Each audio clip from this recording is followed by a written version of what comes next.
and welcome to Daily Work Remote Strategies. You've probably heard me say this 2 times already because we're just starting in. Today we have Pete Berridge with us, who's been with us before, and today he's talking about how to give effective feedback. And the key word here is effective. So without further ado, Pete is a coach that we love, and so here he is for you with how to give effective feedback. Pete, hi. Hi, thank you very much, Senya. That's very sweet of you. I'm going to share screen and we'll get started. So I want to ask the group to be thinking about, would you like to receive a gift? And I want you to notice what feeling just went through you. And now, what if I told you that the gift is feedback? Did that feeling change? That's why we tell people that feedback is a gift. You only get it so many times in your leadership career, and so to receive it openly and constructively. But that's not exactly how it feels. So I want you to think about a time when you actually received feedback from somebody else, a specific time that you received feedback. And what did that feel like? What was that experience for you? And if you want to type that in the chat, that would be great. And Senya, you can read some of those out. But what was it like receiving feedback? When we do this in trainings and certifications, we find that about 90% of the comments, unfortunately, are negative, not so favorable emotions that people feel. So I want you to think about a second way of feedback, and that is when you're giving feedback. What does it feel like when you are giving feedback to somebody else? Think of a specific time when that's happened. And read off a couple of the comments to you. Yeah. So some of the comments about receiving feedback were nerve-wracking, stressful, uncomfortable, and it was a positive experience. I'm actually not sure if that was about receiving or giving, but somebody said it was a positive experience. Good. Good. Now, as a coach or as an HR leader, as a manager, maybe you've been in that place of giving feedback to others, or even in a place where you've received feedback from one party and you're going to give it to somebody else. You've been in that in-between space, and what that like. So I come to you as a coach and as a person who trains leaders and coaches around feedback experiences, and believe that feedback is broken. Not because of poor intention. We design different systems because we want people to be their best, to learn and to grow and to have their best experiences at work and outside of work as well. And yet, that's not how it feels. And we think this is because of design flaws, not because of that intention. And some of the things that we think are broken in how systems are designed are, first of all, oftentimes they're designed around a focus like compensation or promotion, making a decision like that, like a 9-box exercise or a performance review, and that can compromise intent. Second, that oftentimes the feedback is confidential. We receive it, and we don't know who it came from and in what context. And so we're confused by it. We don't know really what to do with it. And third, because the focus often is on what's not working. It's what's broken, and that leaves us wondering what it is that we should be doing. And finally, because it can fall flat on us. It lacks support. We don't feel like somebody's there helping us along the way. And in a 2012 meta-analysis that I read about feedback, specifically in 360 feedback, it said that about 1/3 of feedback experiences actually led to poor performance and more disengagement. So we need to change that. Pete, that's awful. It is pretty awful. It's really terrible. Yeah. And so we think it's not just though because of design, but it's also because of delivery. That how it is that we receive it or when we receive it is broken. Tom Rath in StrengthsFinder 2.0 points out that when you're thinking about actively disengaged employees, only 1 in 100 report that they receive feedback on their strengths. Only 1 in 100 who receive feedback on their strengths became actively disengaged. Now that number rises quite a bit to about 20% report that they receive feedback on their weaknesses, the actively disengaged. So the question then is, where do all these actively disengaged come from? What is it that they report? And they report that they didn't receive any feedback at all. So the idea that no news is good news is simply wrong. people need to receive feedback. They need to, in order to stay engaged. So all too often feedback isn't happening. And when it is, it's done poorly. And we want to change that experience. We want it to change the feedback to be the positive and constructive experience it was really intended to be, why we started out designing different systems. So I want you to imagine what it would be like to receive feedback on what it is that people love most about you, what they think you're fantastic at, what they think are your greatest gifts and skills. And they'll go further to talk about what they think you can do to be even more effective, what to do rather than what not to do. And they take it a step further even, and that is that they say that they'll be there with you to support you as you start to make those changes. Now ask yourself how that would feel, or feel free to comment in the chat box. Feedback at its best is when you trust the intention of the person that shares it with you, that it's truly for your benefit. When somebody shares with you with that belief that they want you to be your best, and you know that, the saying of, with the right intent, you can share any content holds true. You trust that person's intention and they can share with you what they want to share, and you can take that or leave it. Second, when there's context to the feedback, you understand the circumstances, who's bringing it and what circumstances. And third, you understand what to do rather than what not to do. It's not a focus on weaknesses, but it's a focus on possibilities. It's also done in a timely way, and even more, you have the social support going forward to help reinforce when you make those improvements. So as an example, let's say that you and I are in a meeting together, and afterwards we do a little debrief back in my office, or nowadays Zoom. And I say to you, I love the way that you managed that meeting. You were concise, you were compelling, your points were really good. You saw the feedback, you saw people's faces change, and you asked questions. I think there's one thing that you could do that would take it even over the top, even more. And that is, if you were to try to uncover any sort of resistance before we leave the room, make sure that people have really committed to the decision. Then I think we're off and running. And if you think that that would be helpful, if you want to try that at our meeting next week, I'll watch for that, and we can do another debrief after that. So how would that feel? Trying to encapsulate these elements of feedback at its best. And so when talking about feedback and how we re-envision feedback, we look at a couple of core components. One is about positive psychology, which I know has come up in Senya's talks here by the different coaches over the weeks. And I'll remind you about that. But second, about creating a system of support. And so when we're thinking about positive psychology, as a reminder, positive psychology is this scientific study of what's right with individuals, organizations, and communities, a focus on well-being or flourishing. And this is Marty Seligman, the founder of the field, one of the founders who really challenged the field of psychology to look beyond what's broken and to look at what's working. With this core tenet that identifying and growing the positive is not the same as understanding or alleviating the negative. And I like how Marcus Buckingham talks about it here. And so I'll give you just a brief piece from Marcus.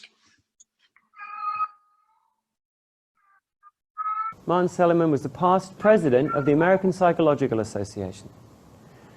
In 1999, he had an inauguration speech in which he said, basically, psychology is half-baked. We've baked the part about mental illness, about disease and damage, but the other side, the side of strengths, of what makes life worth living, is unbaked. And he famously quoted that they have 40,000 studies on depression and less than 400 on joy, making the point that everywhere you look, we seem to think that excellence is just the opposite of failure. So we study divorce to learn about marriage. We study unhappy customers to learn about the happy ones. We study disgruntled employees to learn how to engage employees. We study depression and neurosis and psychosis to learn about joy. Everywhere you look, we seem to think, in our society entirely, we learn to give people credit. We focus on their debt. Everywhere you look, we seem to think that good's the opposite of bad. And if you want good, you should study bad and invert it. We're wrong, he said. If you study bad and invert it, you get not bad. And his point was just it's different. Studying depression teaches you a lot about depression. It tells you nothing about joy. We learn from our mistakes. No, we learn about the characteristics of mistakes from mistakes. You learn nothing about success from studying failure. So let that sink in for a second. You learn nothing about success from studying failure. So positive psychology This idea that mental health is more than the absence of mental illness and that well-being is more than the relief of suffering, that studying pathology, distress, and dysfunction is not the same as studying resilience and strengths and growth. We can be very good at solving problems, but it takes more to look beyond that, to look at what's working, to look at what we want, what is good. And so how do we build off of this positive psychology? What are the concepts that we bring forward? And as pointed out earlier about strengths, that leads to people being engaged when you're talking with them about their strengths. And we love this definition from Marcus Buckingham, that strengths are not necessarily the things that I'm good at, but strengths are the things that strengthen me. I feel more like myself, more capable, more in flow when I'm utilizing my strengths. So focusing on people's strengths and giving them feedback about their strengths is one of those first steps. And then oftentimes we expect the next question is going to be, well, what about weaknesses? What are this person's weaknesses? Well, I challenge that. What if we never ask about weaknesses? What we say is that weaknesses might be insightful, interesting, or informative, but they're insufficient to make change. We have to do some work. And that work means getting past our biology. Our biology is the negativity bias. And you may be familiar with the negativity bias, but it is our way in which evolutionarily we tune into potential threats. Negative emotions are stronger than positive, and potential threats grab our attention. And Marty Seligman talked about it this way. He said the negativity bias, this biological way in which we're built, is kind of like our tongue. The tongue is forever cruising around our mouth and it's looking for any sort of invader. And when it finds that piece of popcorn husk, it's going to grab that, it's going to focus on that, and it's going to work on that until it gets that out of there. That's the negativity bias. That's where the attention goes. It's not that frequently that our tongue is just cruising around our mouth and it's saying, admiring how smooth and clean the teeth are and how fresh the breath feels. So we actually have to get past our biology. So this idea of changing feedback is not simple. The concept is, the action is actually more difficult. And so we borrow from something called solution-focused coaching and solution-focused therapy. And in solution-focused coaching, they have this saying that the solution doesn't care why the problem occurred. We love that, because if I were to be if I were to ask you, why aren't you meeting your budget?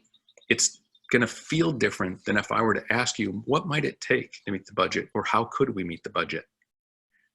And so it's moving to the what and the how rather than the why. And it's being curious and open and asking. And that leads to more potential solutions, research shows, more energy to pursue those, and better outcomes when we take a solution orientation rather than digging into a problem orientation. But that's hard. It's very hard to do less of a bad behavior. We can't simply stop doing something. We need to instead identify what to do more of, that corollary behavior. And if we do more of that, we're naturally going to do less of the undesired behavior. And so the work for you then is going to begin shortly here, but let me paint an illustration. Troy was one of my clients, and he was told these sorts of things on the left-hand side. He was told that he talks too much, he interrupts others, and he dominates meetings. And that's useless information, useless feedback for Troy. And so I had to work hard, and I had to get the interviewees to work harder to identify what they wanted rather than what they didn't. And it was these sorts of things on the right. And to go even further to identify what the first step would be that they would see if he started to show these behaviors. And that way they would notice it if it started to happen. So I have an exercise for you. I want you to follow the instruction on the video. How many passes does the team in white make? Go!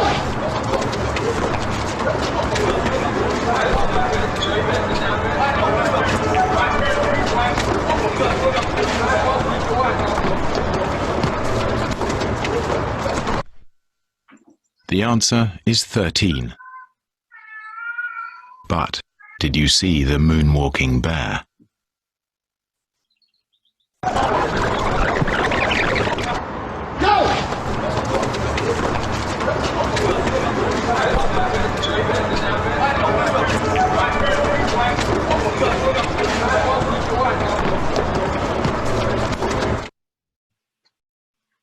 So I hope you saw it the second time.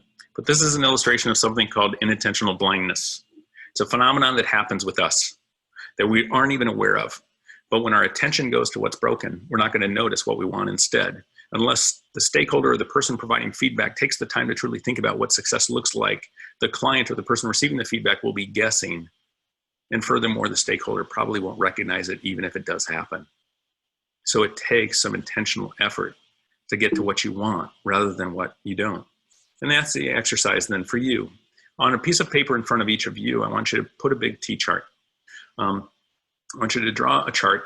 And on that left-hand side, I want you to think about somebody that you have feedback for. And I want you to write down, what is it that you'd like them to change? What's broken? And Avi, if you would do this as well, just think about somebody important to you. It can be a family member, it can be a coworker, you don't need to use a name.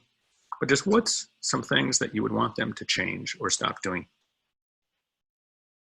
I'll give you, just about 15 seconds to start writing that down.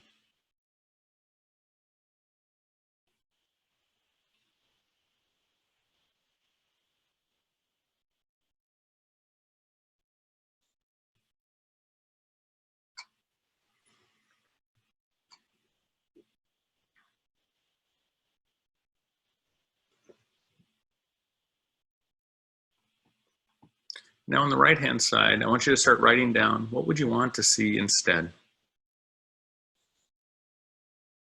What would they be doing? And Avi, you and I will be demonstrating this in just a moment. What behaviors would you see? Or thinking about when the behavior hasn't been a problem, what have they done instead? When is the problem not a problem? What did it look like then? And can you literally see those new behaviors in your mind's eye? What would they be doing instead? Or the smallest step that they would take that you would notice. And if you have anything in that right-hand side that starts with stop, not, don't, wouldn't, won't, or any other NTs, you're not there yet. So Senya, if you can take Avi off of mute and also start video, that'd be great.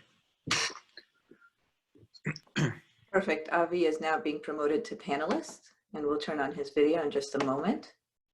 There it is. I Hello. see you. Hi. Hi, Avi. Nice to see you. Nice to see you. Good. So on the left-hand side, for the person you had in mind, what was something that you wrote down, a behavior you'd want them to stop or to correct, feedback you'd have for them? So they need to start thinking holistically and then put together the plan. Okay. So you wanted them to start thinking holistically? Yeah. Okay. And so right now on the left-hand side, they're not thinking holistically. Instead, they're thinking more focused. They're thinking at the kind of the problem, perhaps?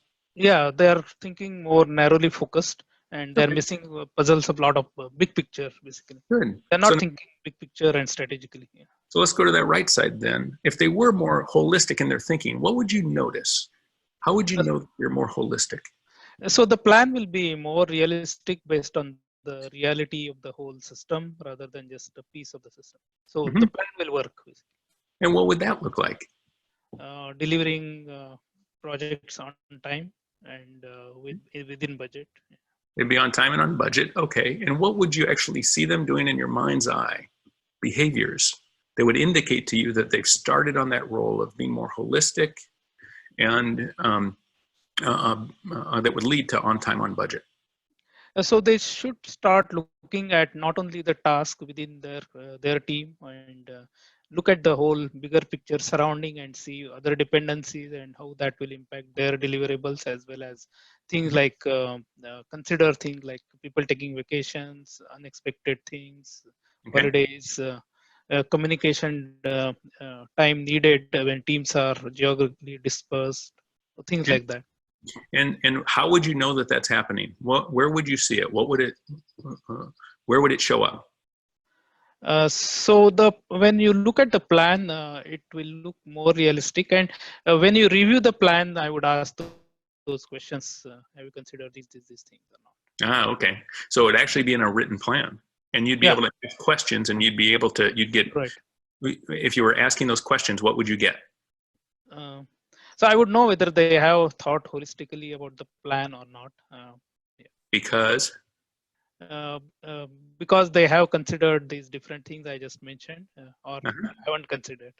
Okay. And based on the So I'm a very experienced program manager. So looking at a plan quickly, I know it's realistic or not, even without going into details based on the dates. Okay, good. And what would you see in the behaviors of this person? Not just the plan, but what would you see in them that showed you more of this holistic thinking? Yeah, so they are talking to other teams on which they are dependent on, and looking at things like the unexpected thing that can happen and account for that in terms of some buffer or contingency. Good, good. So you're already getting this picture of what it looks like. Now tell me, what's the first thing you would notice that that would tell you he's working on this?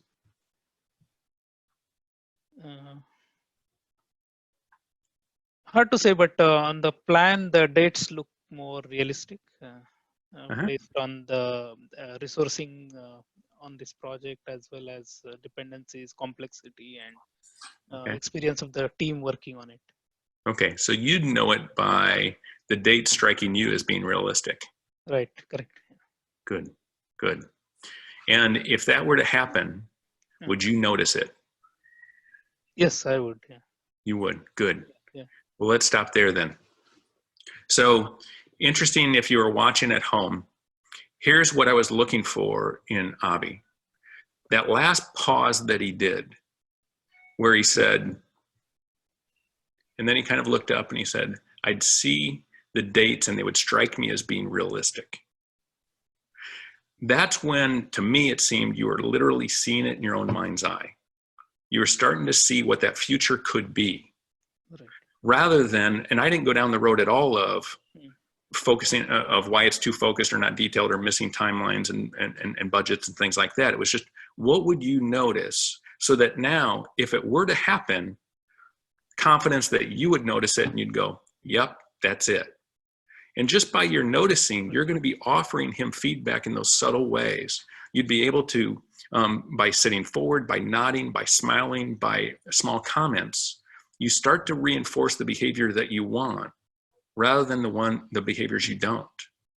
And that's the subtle signals we give each other when we're tuned into what's broken versus tuning in this case, to what you want. So thank you. You did an excellent job. I appreciate that. Thank you. Yeah, yeah, good.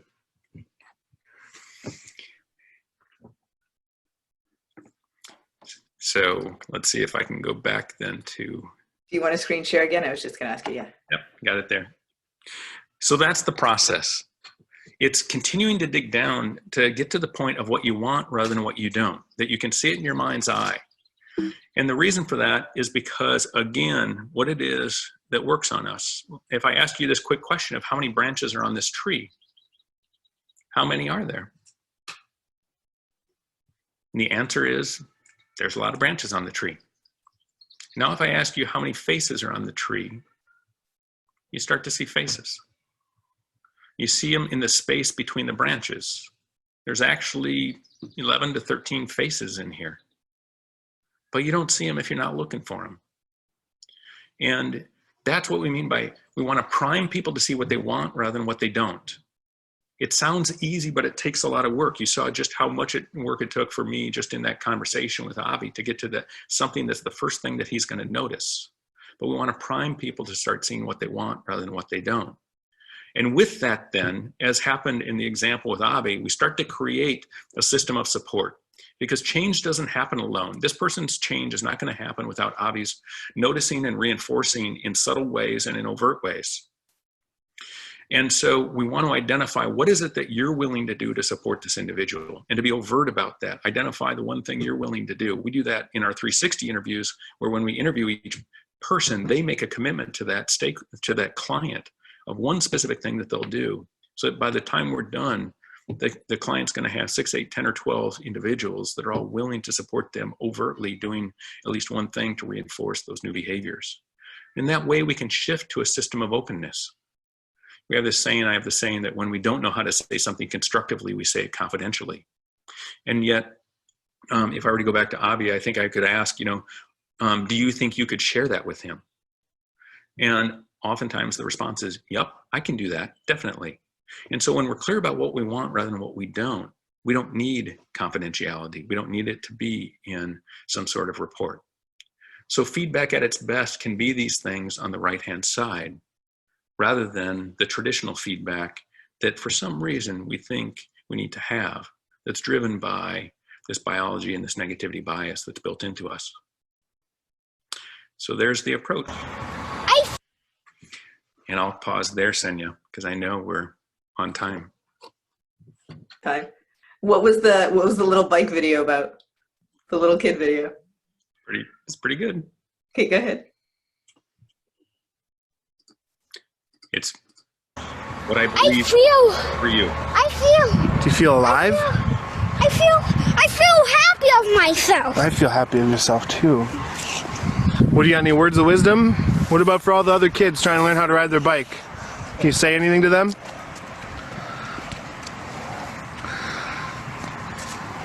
Everybody, I know you can believe in yourself. If you believe in yourself, you will know how to ride a bike. If you don't, you just keep practicing. You will get the hang of it, I know it. If you keep practicing, you will get the hang of it, and then you can get better and better at it as you do it. Give me some thumbs up. Thumbs up, everybody! All right. For rock and roll! That's awesome. You can get better at feedback. You really can. That's the message. It's like riding a bike. You can get better at feedback. It's practice. You just have to keep thinking, what's on the right-hand side that I want? What do I want? What don't I? And then, All right. So you're already getting comments. That was awesome. I love it. This is something new. Tell us, as you're watching this, what is one thing you're going to do differently? It may be a bunch of things, but what is one thing you're going to do differently starting from today in terms of any of this relating to effective feedback? So let us know, and we'll check in with Pete about that thing. Pete, this is so fun. It's just, you start with the gift, which we already had immediate comments on. Oh, I would like that. I would like to think about feedback as a gift. Then you go on to the reasons of why it feels lousy when we don't do it that way, and how mistakes are not teaching you about success. Yeah. So and then you gave the example with Avi where it's hard, even when people are asking me, what do you really mean? What is the thing you're looking for? Sometimes it's hard to get to that page, to that other side of the T-chart that you that you drew for us. But you can get there. You can start looking for those things. Yeah. How do you invite someone for that session of feedback? So if you've done the work, you've done the T-chart, you know what you're looking for, using Avi's example, so you can say, I love it when you're doing the things that are big picture, when you're reaching out to other groups, when you give me things where I see that the dates are way realistic. How do you even start that conversation so that the person doesn't feel like you might be about to critique, you might be about to judge them? How do you start that conversation? I think you start it with your heart instead of your head. I think when people work too much on what the words are, it's the wrong place. You know, when I coach leaders, and they might want to role play or something like that, and the advice that when I give advice, not coaching, is with the right intent, you can share any content. So try to get your intent right. What do you really want for them? And if that's in the right place, the words come. So if you really want that person to be successful because you want them to be successful, that's going to come through. And so I've had a few of those experiences myself with leaders that I've had where they've said, I just want you to know this for your own best outcome. Yeah. And I trusted that. So I say start with heart. Mm-hmm. Mm-hmm. So here are some of the comments. Thank you. That's very helpful, because then you don't have to over practice those words. You can just say, hey, I know what I want this person to get out of the comments I'm about to make. Yeah, when you get your heart in the right place, your posture shows up different, your voice is different, and you can connect with the individual. And you're not freaked out. It's hard to go into a feedback discussion where you're about to give bad feedback, but you're not freaked out. You're like, oh, I want to tell this person this thing. Yeah. I realized something. I work hard to try to understand what I could offer to you to take if you want. Yeah. And people feel that actually more as a true gift. It's a caring. So here are what people are saying across the platforms, which is making the intention clear, of the intention of feedback clear. Oh, wow, that person wrote it at the same time you were saying it, that it is in the person's benefit. We're also getting comments about how the T chart is really good. And we're getting comments about how, let me just read this one, about how focusing on those things that can improve, the really specificity of what can improve will be helpful. So we have one question outstanding, and that will be our last question, which is any additional materials, links, books related to this that will be helpful? We've got just a host of resources available on shiftpositive360.com, shiftpositive360.com, or shiftpositivemethod.com. And so we've got videos, we've got webinars, we've got papers that we've done, and offerings for coaches and leaders and teams to help them with making feedback more effective and enjoyable. Thank you so much, Pete. You went through sort of a whole arc of the thinking about feedback and to here's what's practical and here's what's takeawayable. Thank you so much. Thank you very much. It's been a pleasure. Thank you. Big thanks to Pete, and we will see you again tomorrow. Tomorrow is about resilience and the what if question, and that's with Catherine Britton. We'll see you every day at 11 a.m. Pacific. All the best, everyone. Be well. Thanks so much, Pete. That was really fun. Appreciate that.